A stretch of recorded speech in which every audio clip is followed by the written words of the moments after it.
Isa sa kauna-unahang republika sa Asya at patuloy na pinapatnubayan ng poong may kapal. Ating tunghayan ang paradang sumasagisag sa ebolusyon ng isang malayang bansang Pilipinas bilang pagpapahalaga at pagbibigay parangal sa dakilang araw na ito.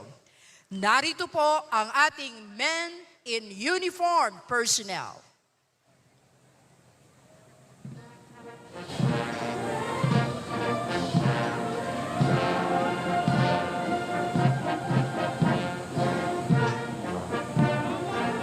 Ang mga tagapangalaga ng bansa, naglilingkod sa iba't ibang larangan, isinasanggalang ang bansa sa anumang pagbabanta. Bumubungad po ang parada na kinabibilangan ng mga kawal Pilipino, ang mga kasapi ng ating sandatahang lakas. Pinangungunahan nito ni Major General Jose Bonifacio F. Calab ng Hukbong Himpapawid, ang kanyang kalupunan, Colonel Leopoldo Asarden IV at Christopher Pablo ng Air Force, Captain Alan Canaleja ng Navy, Colonels Ronaldo Urbano, Navy Marines, Rafael Jason Talipan at Edward Viteño ng Army.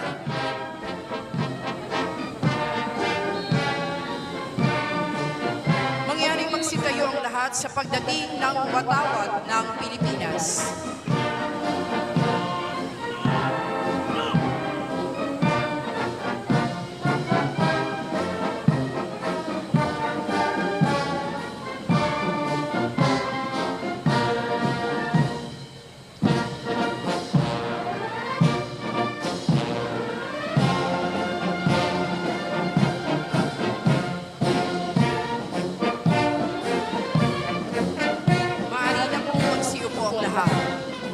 Sumusunod ang pinagsamang banda ng ating sandatahang lakas ng Pilipinas.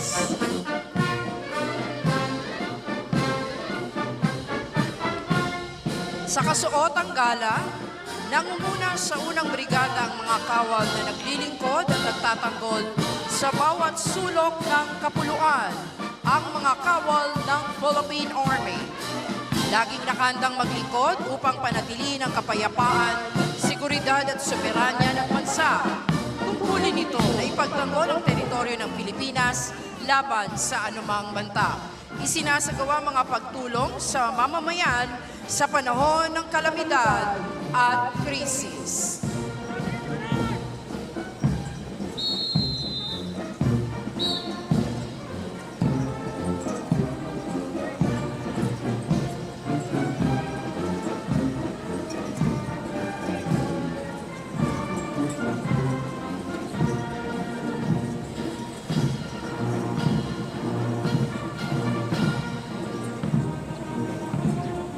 Sumusunod ang talupad ng mga tagabantay ng ating karagatan at unang linya ng depensa sa pangangalaga at pagtatanggol ng ating katubigang teritorial, ang Philippine Navy. Isinasagawa nito ang operasyon ukol sa pagsagip at pagtulong sa mamamayan sa panahon ng kalamidad at sakuna. Pinangangalagaan din ng ating Philippine Navy ang yamang dagat at kapaligiran nito. Ang talupad ng mga tinaguriang mga anghel na mapaglingap ang mga kawal ng ating Philippine Air Force. Sila ang tagabantay ng ating teritoryo at airspace. Sumusuporta para sa tactical air support at mobility para sa mga tauhan at kagamitan ng ating sandatahang lakas. Kanilang napatunayan ang kagitingan sa gitna ng mga labanan at pagsaklolo sa panahon ng kalamidad.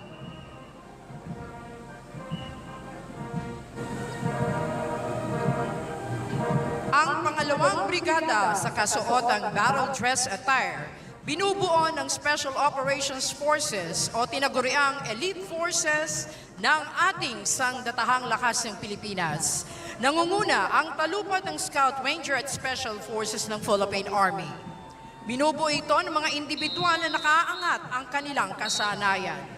Sinusong nilang small unit operations mula reconnaissance, intelligence, demolitions, jungle warfare, unconventional warfare, mga operasyong kontra-terorismo at iba pang mga pagbabanta sa pagsupil at kalayaan ng demokrasya ng bansa. Narito ang Special Operations Forces ng Navy, Naval Special Operations Command, Force Reconnaissance Group, at Philippine Marine Corps. Ang mga unit na ito ay sinanay sa natatanging operasyon sa psychological at unconventional warfare, mapatubig, lupa at ere. Kabilang ang operasyong ukol sa reconnaissance, close combat, demolition, intelligence at underwater. Sumusunod na po ang mga magigiting na Special Operations Forces ng ating Philippine Air Force, ang Special Operations Wing o SPAW. Nakatuon ang SPAW sa mga operasyong espesyal upang maipagtanggol ang mga base at instalasyon ng Air Force at nagsasagawa ng iba pang mga kaukulang dagdag operasyon. Mula sa hanay naman ng ating pambansang pulisya ng Pilipinas, ang tagapagpatupad ng batas at nagpapanatili ng kapayapaan at kaayusan. Nagsisiguro ng kaligtasan ng ating mamamayan at mga komunidad. Nangunguna ang talupad ng mga kadete mula sa kilalang Philippine National Police Academy. Hinuhubog ang karakter ng mga kadeteng ito upang mamuno sa hinaharap ng nananaig ang paglilingkod, karangalan at hustisya. Gayon din bilang makadiyos, responsable at respetadong mga public safety officer.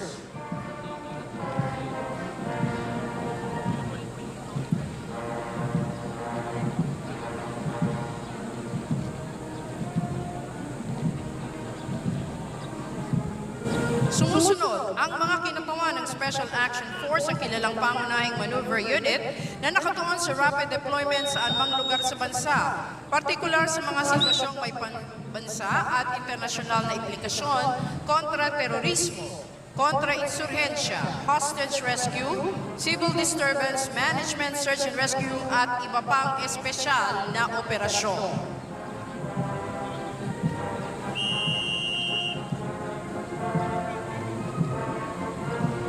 Sinusundan ito ng pinagsamang kumpanya ng PNP Aviation Security Group at EOD K9 Group. Bilang espesyal na unit, sinisiguro ng PNP APSI Group ang kaligtasan sa mga paliparan ng bansa laban sa opensiba at mga gawaing terorismo, katuwang ang Explosive Ordnance Disposal at K9 Group para sa bomb detection, disposal operations at seguridad sa mga pampublikong lugar at mahahalagang aktibidad. Kabilang pa rin sa hanay ng kapulisan ng National Capital Region Police Office, nakaisa sa pagpapanatili ng kapayapaan, kaayusan at kaligtasan ng ating komunidad. Kaagapay para sa isang maayos, tahimik at ligtas na pamayanan.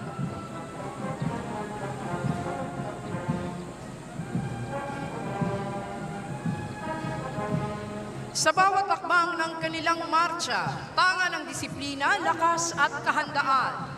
Narito po ang mga kawani ng Philippine Coast Guard o Tanod Baybayin ng Pilipinas. Ipinamamalas ng mga kawani nito ang katapatan sa kanilang tungkulin at patuloy na ginagampanan ang mahalagang misyon na protektahan ang buhay at ari-arian sa karagatan. Ipatupad ang mga batas maritimo at panatilihin ang soberenya sa loob ng karagatang saklaw ng Pilipinas.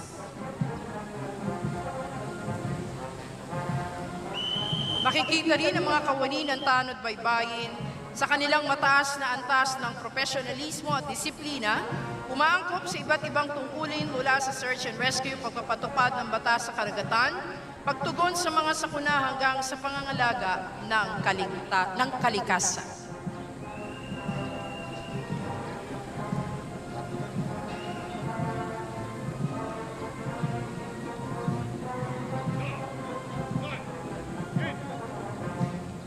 Nasa ating harapan ang mga kinatawan ng Bureau of Fire Protection na kawanian ng pamatay sunog.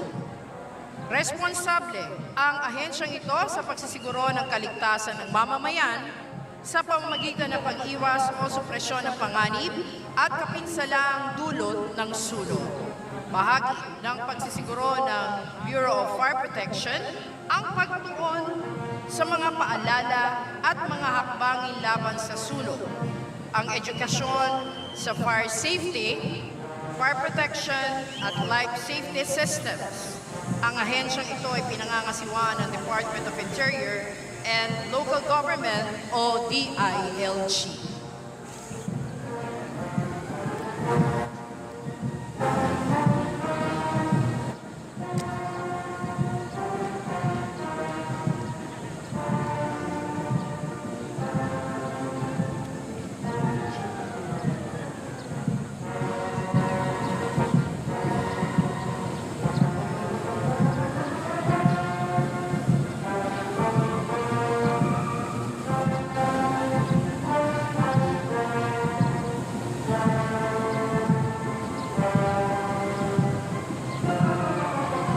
Narito na po ang pangunahing ahensya ng pamahalaan sa ilalim pa rin ng Department of Interior and Local Government, ang Bureau of Jail Management and Penology o BJMP na itinatag sa Bisa ng Republic Act 6975 taong 1991. Ang BJMP ay may mandatong tiyakin ang maayos na pamamahala ng mga kulungan sa mga lungsod, munisipyo at distrito sa buong bansa.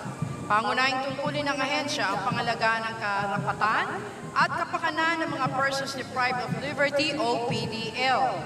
Nakasalukuyang sumasailalim sa investigasyon, naghihintay ng hatol o sentensyado ng 3 taon pababa. Isinusulong ng ahensya ang ligtas at makataong pamamalakad sa mga pasilidad, piitan.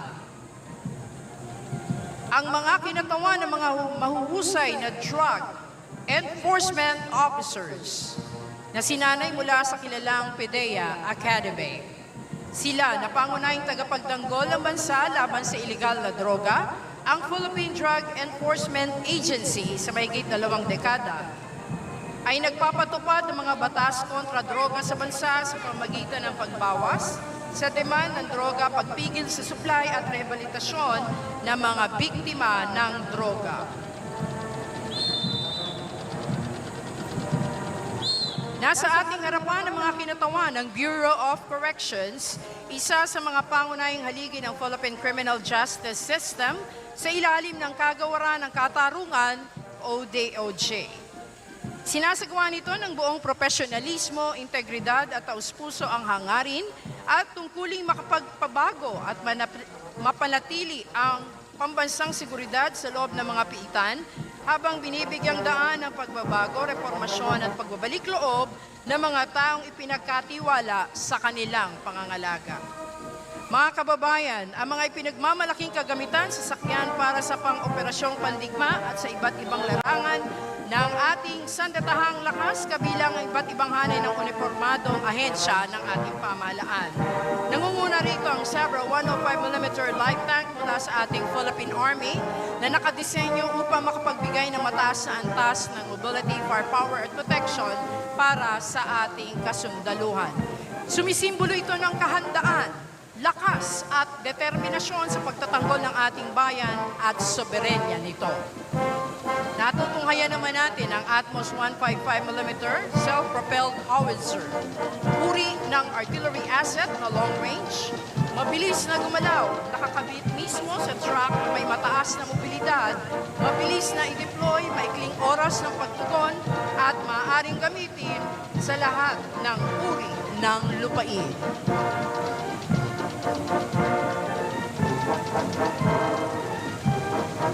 Sumusunod po ang search and rescue team mula po sa ating Philippine Army.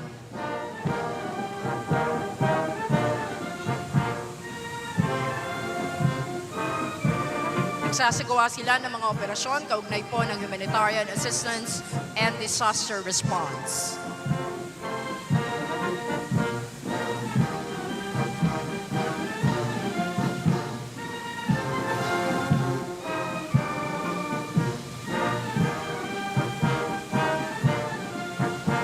Narito rin po sa ating harapan ang mga sasakyang armor ng ating Philippine Navy Marines.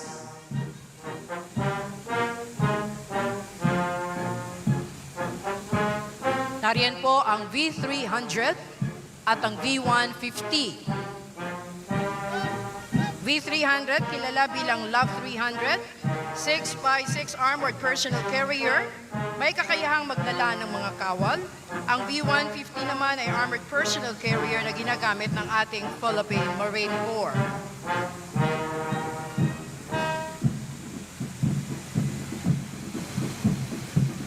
Nariyan din po ang 155mm howitzers mula pa rin po sa ating Philippine Navy Marines. At nasa ating harapan ang 105mm howitzers na pawang mga gamit bilang artillery asset. Ang Regent Hall inflatable boat, lulan ang ating Special Operations Forces ng ating Philippine Navy. Mabilis at magaang na sasakyang pandagat na ginagamit para sa mga operasyong pandagat tulad ng pagpapatrolya, search and rescue, paglilipat ng mga tauhan at kagamitan, gayon din ang maritime interdiction.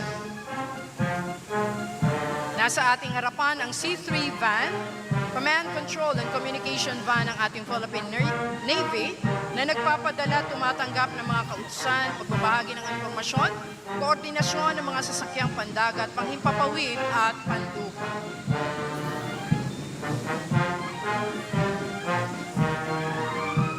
Mula naman po sa ating Philippine Air Force, nariyan po ang B-150 Armored Personnel Carrier. Sasakyang pandigma ginagamit para sa seguridad at depensa ng mga basing panghimpapawid. Ang ating hukbong himpapawid ng Pilipinas ay gumagamit din ng unit, ang Spider Surface-to-Air Missile Defense System na 960th Air Missile Defense Wing na idinisenyo upang protektahan ang mga critical na lugar laban sa banta mula sa ating himpapawid. Ang TPS-14ME ay mobile at long-range na air surveillance radar system ng 580th Aircraft Control at Warning Wing. Dinisenyo para sa mabilisang pag-deploy at madali ang transportasyon.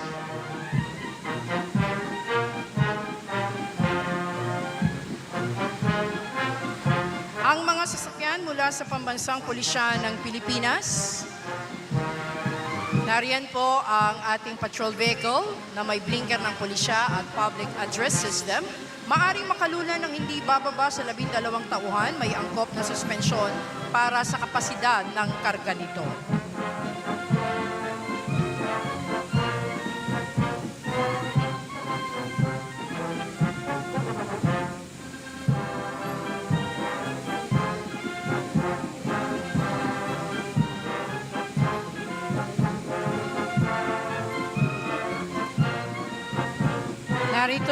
Narito po sa ating harapan ang PNP SOCA van, ginagamit ng mga investigador sa pagsusuri at pagpoproseso ng pinangyarihan ng krimen. Mga heavy motorcycle mula sa Highway Patrol Group. Mga light motorcycle mula po sa NCRPO. Mga sasakyang pawang gamit sa mga tungkulin at gawain sa pakikipag-ugnayan, gawaing administratibo, pagpapatrolya at pagpapanatili ng police visibility.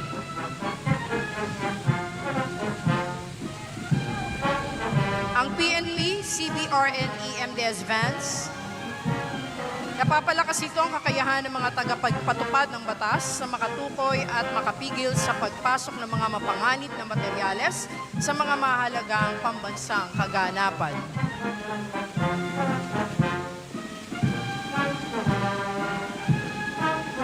Ang ating SWAT vans, magaan, matibay at matatag na sasakyan gamit para sa paghahatid o pagdadala ng mga tropa o kargamento para sa mga espesyal na misyon.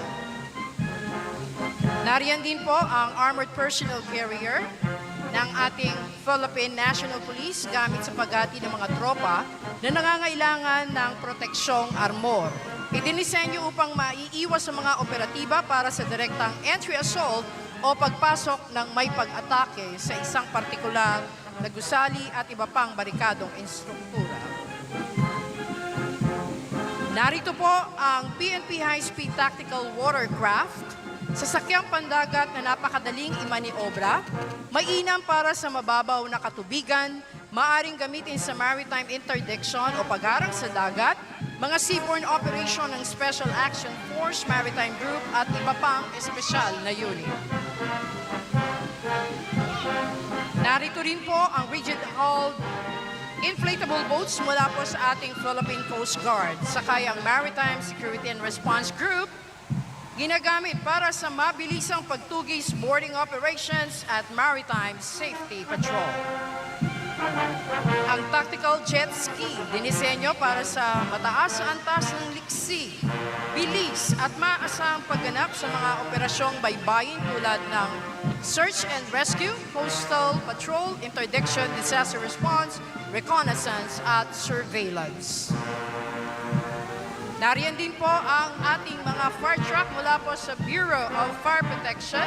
Gayon din po ang ambulansya nito.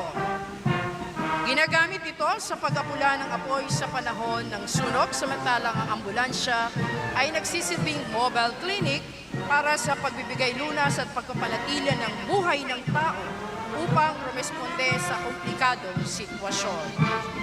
Ang CSSR truck, nakahanda ito sa paghahanap ng biktima, pag-shoring o pagsisiguro ng istruktura, bridging at break-in, lifting at moving, gayon din para sa confined space rescue. Ang BJMP Transport Vehicle, opisyal na sasakyan para sa ligtas at maayos sa paghati ng mga persons deprived of liberty sa korte, ospital o iba pang pasilidad ng militar. Mga kababayan, sila ang ating mga kaagapay upang mapanatili ang kaayusan, katiwasayan at kapayapaan sa buong kapuluan para sa isang matatag na kinabukasan ng ating bagong Pilipinas.